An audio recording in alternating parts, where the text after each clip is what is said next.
अस्सलाम वालेकुम dear students, second year की लेक्चर सीरीज में मैं आप सबको वेलकम कहता हूं।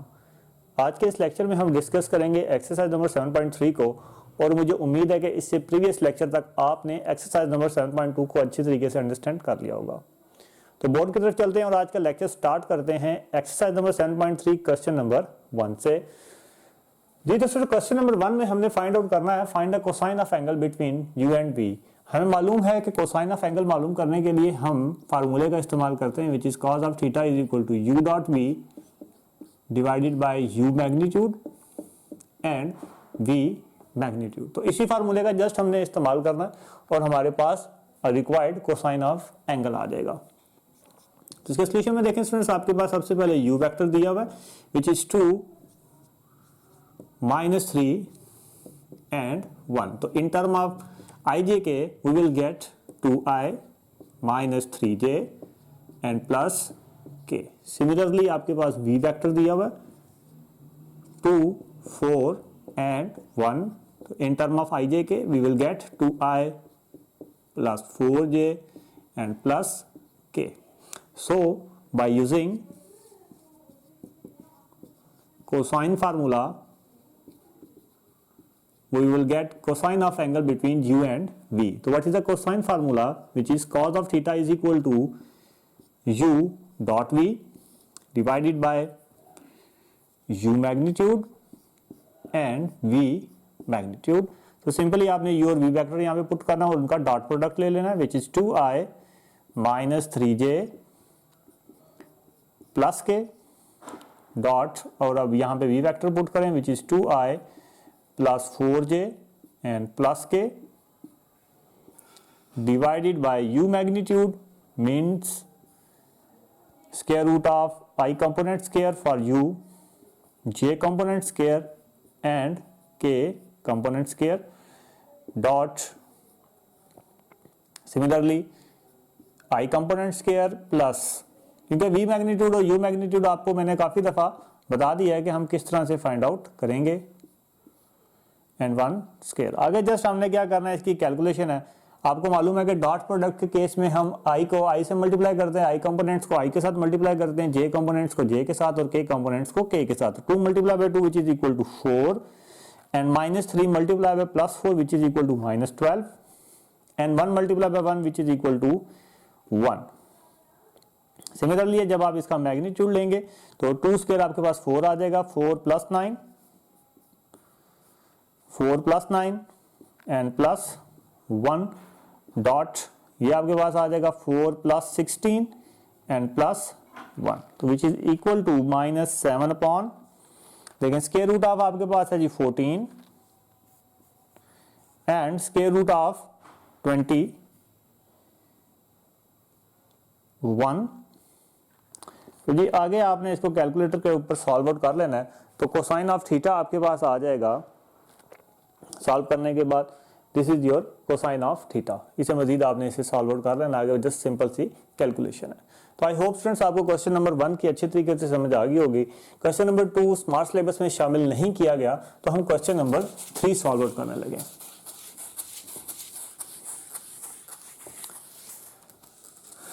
जी तो स्टूडेंट्स, क्वेश्चन नंबर 3 में हमने रियल नंबर अल्फा मालूम करना है अगर u और v क्या हो, परपेंडिकुलर हो। तो हमें मालूम है कि परपेंडिकुलर के केस में डॉट प्रोडक्ट, वेक्टर्स का डॉट प्रोडक्ट 0 के इक्वल होता है। तो जस्ट हमने ये कंडीशन इस्तेमाल करनी है और हमारे पास रियल नंबर अल्फा की वैल्यू आ जाएगी। सबसे पहले हम देखते हैं कि गिवन में हमें क्या दिया हुआ है। तो क्वेश्चन नंबर 3 पार्ट नंबर 2, सबसे पहले देखते हैं जी given as u vector is equal to alpha i plus 2 alpha j minus k and v vector is equal to I plus alpha j plus 3k।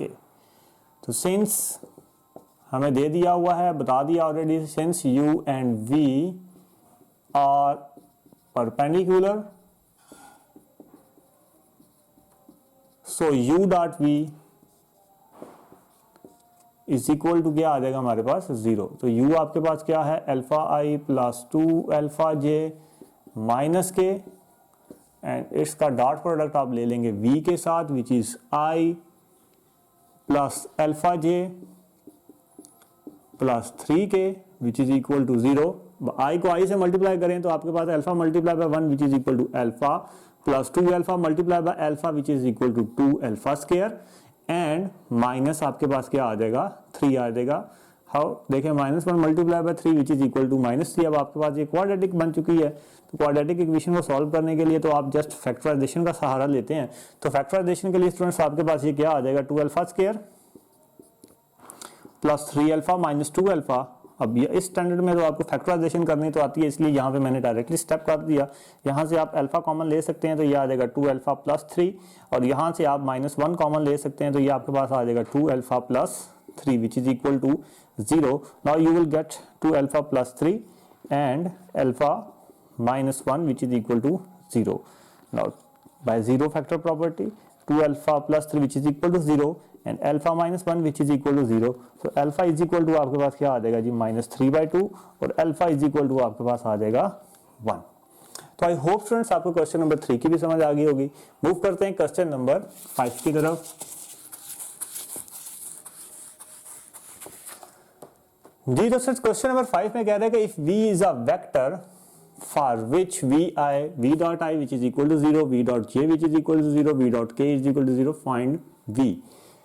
हाँ जी स्टूडेंट्स यहाँ पे क्या कह रहा है कि v, अगर आपके पास v dot I is equal to 0 हो, v dot j is equal to 0 हो, v dot k is equal to 0, तो आपने वो वेक्टर v मालूम करना है जिसका डॉट प्रोडक्ट I, j और k से लेने के बाद क्या आ जाए 0 आ जाए। हमने वो वेक्टर v मालूम करना है। हम यहाँ पे ये सपोज कर लेते हैं कि वो जो वेक्टर v है वो कुछ इस शक्ल का है, v is equal to x I plus Y J plus Z K. वो क्या है जी वेक्टर इस शक्ल का।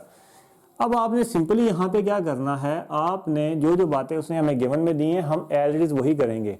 क्या है, पहले v का डॉट प्रोडक्ट लेंगे i के साथ, देन v का डॉट प्रोडक्ट लेंगे j के साथ और v का डॉट प्रोडक्ट लेंगे हम k के साथ। तो ये तीनों डॉट प्रोडक्ट्स लेने के बाद हम देखते हैं कि हमारे पास रिजल्ट्स में क्या आता है।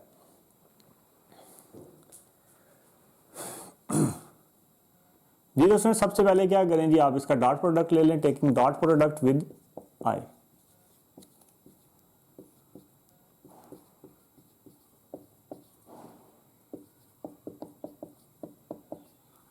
जी तो आपके पास आ जाएगा v dot i which is equal to x i dot x I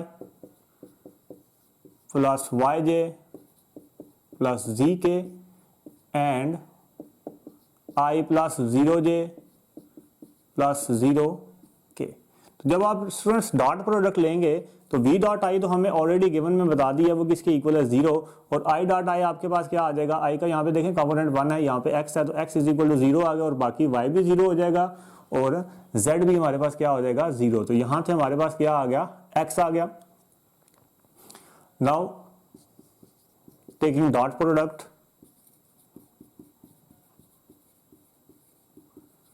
with j, तो जब आप j से डॉट प्रोडक्ट लेंगे तो ये तो आ जाएगा v dot j which is equal to x I plus Y J plus z k dot 0i plus j plus 0k। तो इसका मतलब है कि ये 0 और ये वाले 0 का मतलब क्या हुआ कि ये x और z आपके पास 0 हो जाएगा, सिर्फ और सिर्फ y बचेगा, so y is equal to 0। And similarly when you taking the dot product with k, taking the dot product with k unit vector, you will get v dot k which is equal to xi plus yj plus zk dot 0i plus 0j plus simply k। तो जब आप k से करेंगे तो z is equal to आपके पास क्या आ जाएगा 0 आ जाएगा। तो ये तमाम वैल्यूज जब आप v में पुट करेंगे, इसे 1 का बेसिक नाम दे दें, so 1 becomes v is equal to 0। तो ऐसा वेक्टर क्या है, v इज इक्वल टू किसके इक्वल होगा 0 के इक्वल होगा। तो ऐसा वेक्टर कौन सा हो सकता है, सिर्फ और सिर्फ नल वेक्टर हो सकता है। तो आई होप स्टूडेंट्स आपको क्वेश्चन नंबर 5 की भी समझ आ गई होगी।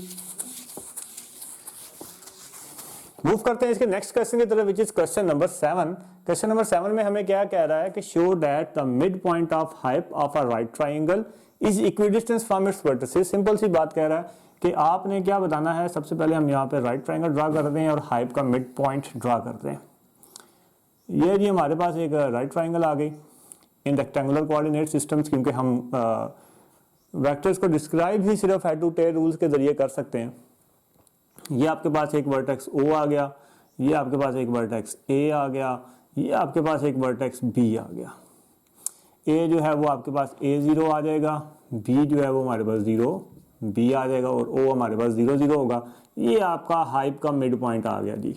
जो बात वो कह रहा है कि क्या mid point of hype of a right triangle, mid point of a hype of a right triangle, इसे आप M का नाम दे दें, is equidistance from its vertices, जो कि क्या है इक्विडिस्टेंस है फ्रॉम इट्स वर्टिसेस, मतलब O से M का फासला OM, A से M का फासला AM और B से M का फासला क्या होना चाहिए, सेम होना चाहिए। इक्विडिस्टेंस यहां पे हम वेक्टर्स में क्या करेंगे, लेंथ्स का नाम लेंगे, फासला नहीं, लेंथ, कि O से M की जो लेंथ है मींस OM वेक्टर, इसकी लेंथ किसके इक्वल होनी चाहिए, AM वेक्टर की लेंथ के, और BM वेक्टर की लेंथ के क्या होना चाहिए, इक्वल होना चाहिए। तो ये हमारे पास A भी है B भी है, तो यहां से हम M निकाल सकते हैं, which is A/2 and B/2 by using the mid point formula. आपको मालूम है मिड पॉइंट फार्मूला हम किस तरह से यूज करते हैं, आप इजिली यूज कर सकते हैं। तो इसका सोल्यूशन देखें जी, question number 7, let OAB be the right triangle in which O is equal to 0 0, A is equal to A0 and B is equal to 0 B। जी तो स्टूडेंट्स, हमें इक्विडिस्टेंस प्रूव करने के लिए हमारे पास पहले ये तमाम वेक्टर होने चाहिए, OM वेक्टर, तो और M आपके पास क्या दिया हुआ है, A/2 and B/2।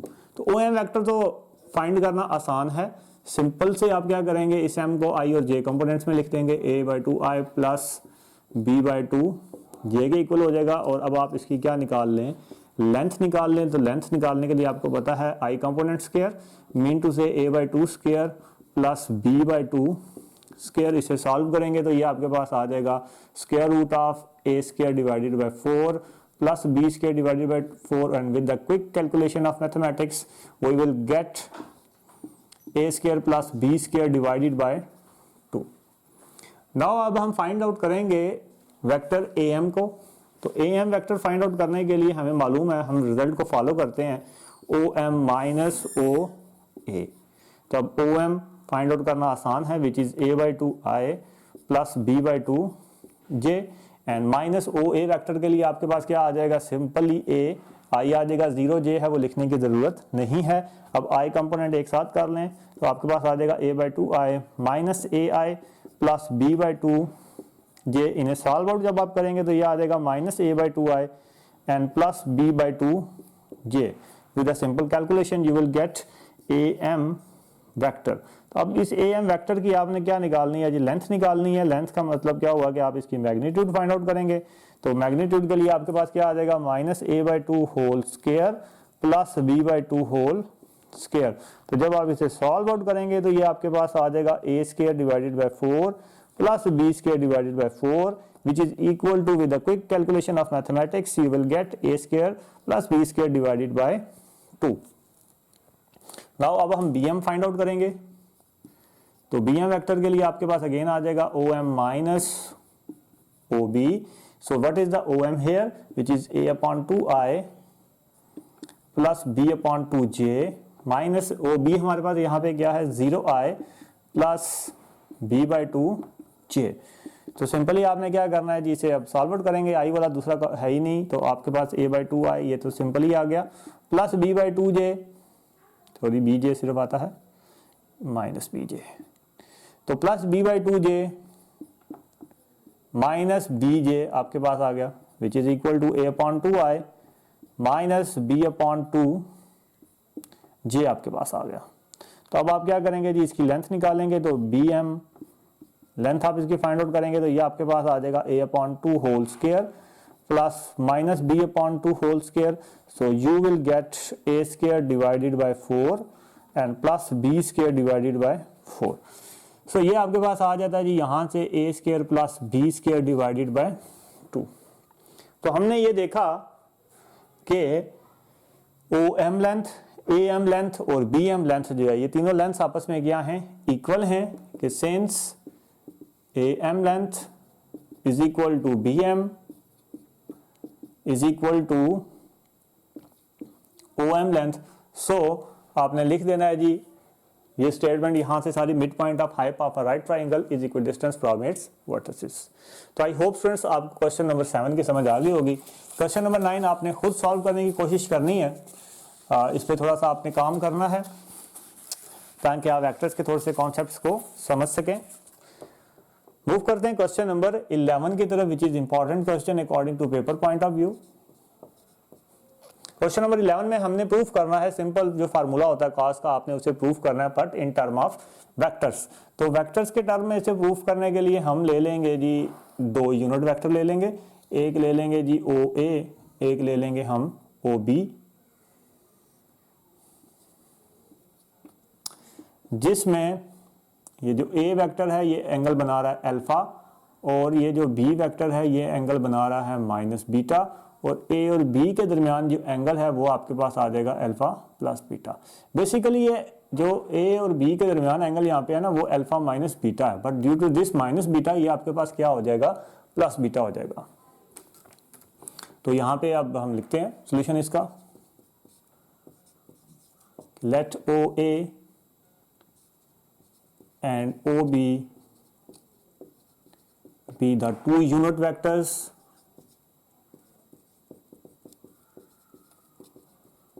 making angles alpha and minus beta with the positive x-axis such that इनके दरमियान में देखें एंगल क्या है, major angle A O B which is equal to alpha plus beta. तो सबसे पहले हमें ये ओ ए और ओ बी यूनिट वेक्टर्स को मालूम करना पड़ेगा। अब सबसे पहले हम ओ ए यूनिट वेक्टर मालूम करते हैं जिसका एंगल क्या बन रहा है, अल्फा बन रहा है। अब ओ ए वेक्टर को हम रिजॉल्व कर देंगे इनटू इट्स कंपोनेंट वेक्टर्स, जो आपके पास आ जाएगा cos of alpha I plus sine of alpha J. Similarly आपके पास ओ बी आ जाएगा cos of minus beta I plus sine of minus beta J. तो ये आपके पास मजीद आ जाएगा कॉज ऑफ बीटा आई, हमें मालूम है cos of minus theta cos of theta के इक्वल होता है, और ये आ जाएगा minus sine of beta J. तो this is your O B. तो टेकिंग डॉट प्रोडक्ट, सिंपली हम क्या करेंगे यहाँ पे डॉट प्रोडक्ट ले लेंगे। तो जब आप डॉट प्रोडक्ट लेंगे तो स्टूडेंट्स आपके पास आ जाएगा O A dot O B vector which is equal to O A magnitude, sorry यहाँ पे ओ ए डॉट ओ बी आप यहाँ पे ये वैल्यूज पुट करेंगे which is cos of alpha I plus sine of alpha J dot cos of beta I minus sine of beta J. तो यहां पे राइट साइड पे आपके पास आ जाएगा जो डॉट प्रोडक्ट का एक्सपेंशन होती है विच इज जैसे होता है ना u dot v is equal to u magnitude v magnitude and cos of theta. Theta क्या आपके पास है alpha plus beta which is equal to I component I से मल्टीप्लाई करें तो ये आपके पास आ जाएगा cos alpha cos beta minus sine alpha sine of beta. And we know that हमने यहां ऊपर क्या बताया कि ये जो ओ ए और ओ बी है ये क्या है, यूनिट वेक्टर्स है, और हमें मालूम है कि यूनिट वेक्टर्स की जो मैग्नीट्यूड होती है वो क्या होती है, 1 होती है। तो 1 और ये भी 1 हो जाएगा, तो which is simply you will get cos alpha plus beta which is equal to cos alpha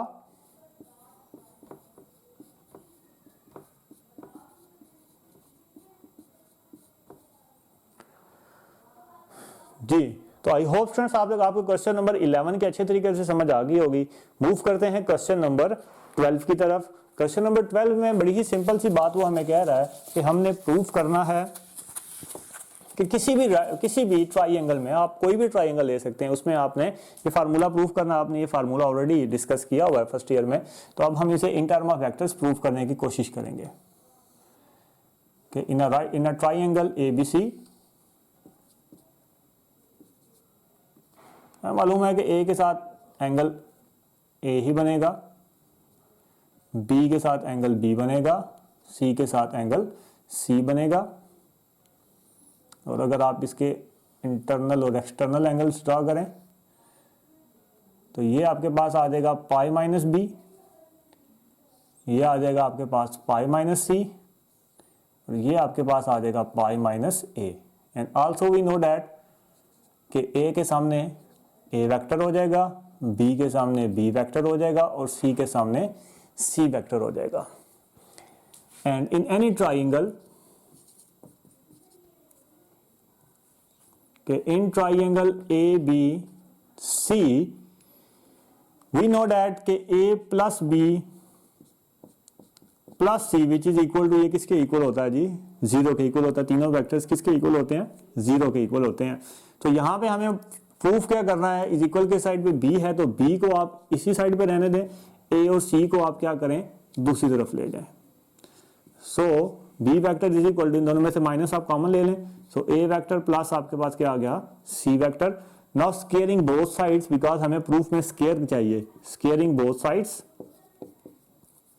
या आप इस तरह से लिख सकते हैं कि टेकिंग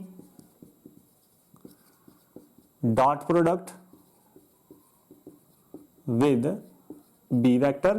तो जब आप B वेक्टर से डॉट प्रोडक्ट लेंगे तो ये आपके पास आ जाएगा minus into A plus C dot आपके पास क्या आ गया? B। तो B डॉट B, तो ये तो आपके पास B स्केयर आ गया। अब यहां आपने इसको वेक्टर का सिंबल लगाने की जरूरत नहीं है, सिंपली B स्केयर आ गया। And minus A plus C dot, यहां पे भी आपके पास क्या आ जाएगा? Minus A vector plus C vector. तो अब ये माइनस और माइनस आपके पास क्या हो जाएगा स्टूडेंट्स? प्लस हो जाएगा। सो you will gate simply A vector plus C vector and A vector plus C vector dot C vector. अब इनका डॉट प्रोडक्ट ले लें। You know that A dot A आपके पास आ गया, प्लस A डॉट C आपके पास आ गया, प्लस C डॉट A आपके पास आ गया, and plus C dot C आ गया। नाउ वी नो दैट के A dot A vector dot A vector, ये आपके पास आ गया जी A square, plus, and we know that के dot product is commutative, so A dot C को आप क्या लिख सकते हैं? A डॉट C को आप क्या लिख सकते हैं? C डॉट A लिख सकते हैं।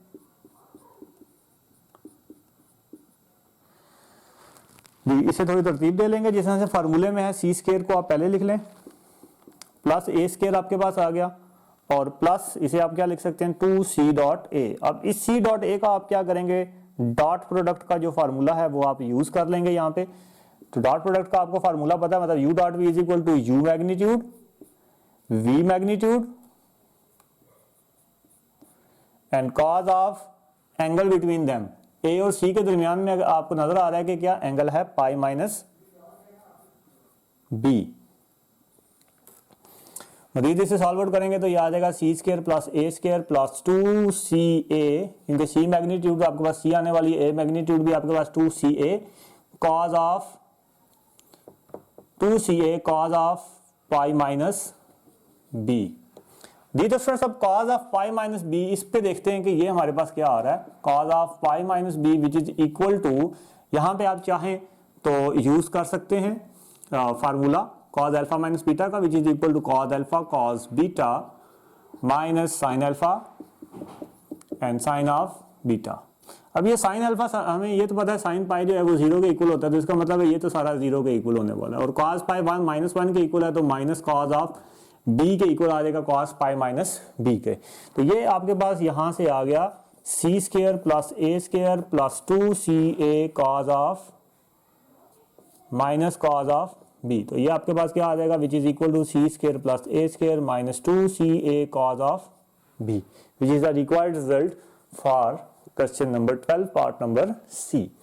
And same for the part number 4, आपने सी को यहाँ पे रखना है, बी और ए को दूसरी तरफ ले जाएंगे और सॉल्व आउट कर लेंगे। तो आई होप फ्रेंड्स आपको एक्सरसाइज नंबर 7.3 की अच्छी तरीके से समझ आ गई होगी। इसे नेक्स्ट लेक्चर में हम बात करेंगे एक्सरसाइज नंबर 7.4 के बारे में। तब तक के लिए अल्लाह हाफिज़ and have a nice day.